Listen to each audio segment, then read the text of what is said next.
पीले दांत वाली बहू। रंजना कभी ब्रश नहीं करती थी। उसे कितनी बार उसके माँ बाप ने डांटा, लेकिन उसका कोई असर उस पर होता ही नहीं था, जिस कारण से उसके दांत पीले पीले हो जाते हैं। शादी के बाद। अरे बहू, वैसे तो तुझ में कोई कमी नहीं है, पर तेरे दांत इतने पीले कैसे हैं बेटा? कैसे मतलब? कोई सर्जरी थोड़ी ना कराइए। वो तो क्या नाम, मैं ब्रश नहीं करती थी तो पीले हो गए। अब क्या करूं? आप कहे तो लाल करवा लूं या फिर काले? यार ये क्या है, क्यों माँ से लड़ रही हो? लड़ रही हूँ? अरे मैं लड़ रही हूँ या ये बोल रही है कि दांत पीले हैं, पीले। अरे तपस्या थोड़ी ना की है इन्हें पीले करने के लिए। बकायदा ब्रश नहीं किया है 20 साल तक, तब जाकर।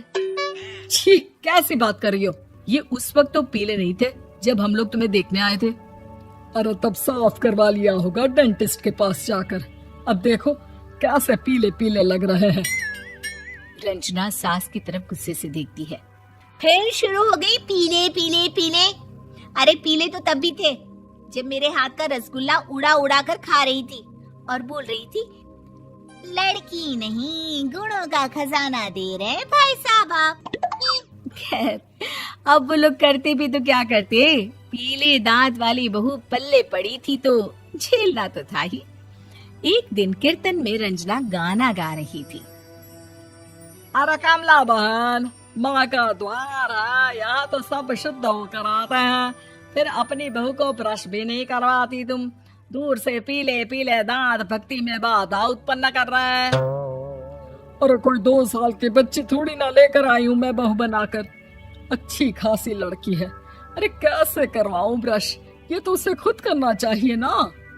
अब माँ बाप तो इसके जैसे तैसे निपटा दिए, ये नहीं सोचा कि सास कैसे संभालेगी। सास बहू को लेकर घर आ जाती है, लेकिन सोच लेती है कि अब इसे लेकर कहीं नहीं जाएगी। अगले रोज बहू कहती है, अरे क्या हो गया, मंदिर नहीं जाना क्या? कीर्तन का वक्त हो रहा है। मेरी मधुर वाणी से कान्हा जी जागते हैं और सोते हैं। आप तो जानती है ना उनकी भक्ति में कितना मन लगता है मेरा। वो क्या है ना, तबीयत ठीक नहीं लग रही है मेरी, आराम करूंगी मैं।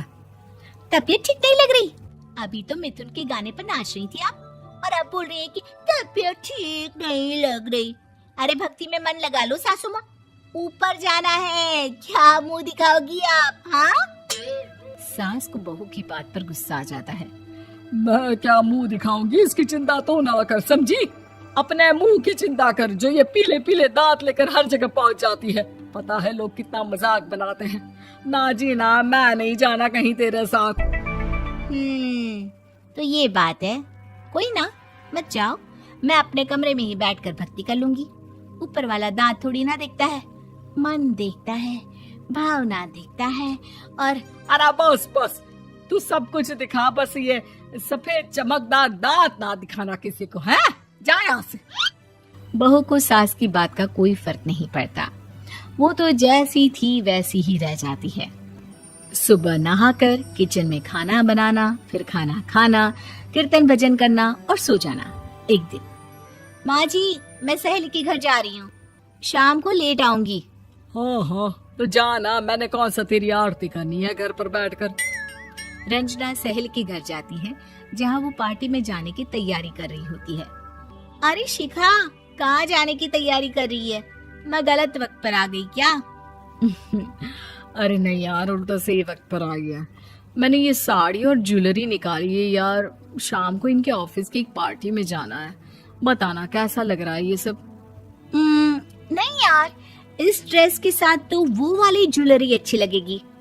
हाँ हाँ सही बोल रही है, मैंने ध्यान ही नहीं दिया। वैसे तो हमेशा से मस्त फैशन सेंस रखती है। तो बड़ा जाती होगी ना पति के साथ पार्टी में। रंजना कुछ नहीं बोलती, बस सोचती है कि यार काश ये बात सही हो जाती, पर मैं क्यों नहीं जाती पार्टी में? क्या इन लोगों की कोई पार्टी होती नहीं होगी? रंजना घर आती है और रात में पति से सवाल करती है, एक बात बताइए, आप मुझे किसी पार्टी में क्यों नहीं ले जाते? क्या आपके यहाँ ऑफिस में पार्टी नहीं होती? पति बेचारा क्या कहता कि दांत पीले हैं तुम्हारे इसलिए। अरे कोई पार्टी होती नहीं हम लोगों के ऑफिस में, तो कहाँ से लेकर जाऊं? और मार्केट, मॉल, कहीं वीकेंड घूमना, कहीं तो। अरे यार सारे हफ्ते में एक छुट्टी मिलती है, तो सोचता हूँ कि आराम ही कर लूं। क्यों? रंजना मन मार के रह जाती है। पहले कभी सास के साथ मंदिर जाया करती थी, लेकिन वो भी सास ने ले जाना बंद कर दिया। घर बैठी बैठी रंजना बोर हो जाती है। तभी उसे आइडिया आता है और वो मायके जाने का सोचती है। सासू माँ, 2 दिनों के लिए मम्मी के घर जा रही हूँ। अच्छा ठीक है, आराम से जा। और हाँ, माँ से कुछ अच्छी आदत सीख कर आना कि कैसे शरीर के हर भाग की तरह दांतों की सफाई भी जरूरी होती है, समझी? शुरू हो गई ना आप। वो लोग आपकी तरह नहीं है कि छोटी छोटी बात का बतंगड़ बना दे। उन लोगों के लिए मैं मायने रखती हूँ, ना कि मेरे पीले पीले दांत। रंजना माँ को बिना बताए उन लोगों को सरप्राइज देती है, लेकिन जैसे ही वो दरवाजे पर पहुंचती है, अंदर देखती है कि घर वाले कहीं जा रहे होते हैं।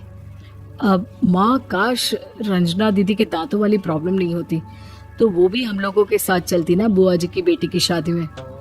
हाँ बेटा, लेकिन अब उसे कौन समझाए कि उसको उसके पीले दांत नहीं दिखते, लेकिन उसके आसपास के लोगों को कितना एम्बैरेसिंग फील कराते हैं। मुझे तो कितनी बार उसके स्कूल की टीचर ने शिकायत की कि उसके साथ कोई लड़की बैठना भी नहीं चाहती, और ना ही कॉलेज में कोई उससे बात करना चाहता था। लेकिन पता नहीं क्यों उसे ये बात समझ में ही नहीं आती। कोई कमी नहीं है उस लड़की में, बस यही कि दांत पीले हैं। वो तो भला हो जीजा जी और उनकी माँ का, जो दीदी को जैसी है वैसे ही रखा हुआ है। रंजना को अपने घर वालों की बात सुनकर बहुत दुख होता है।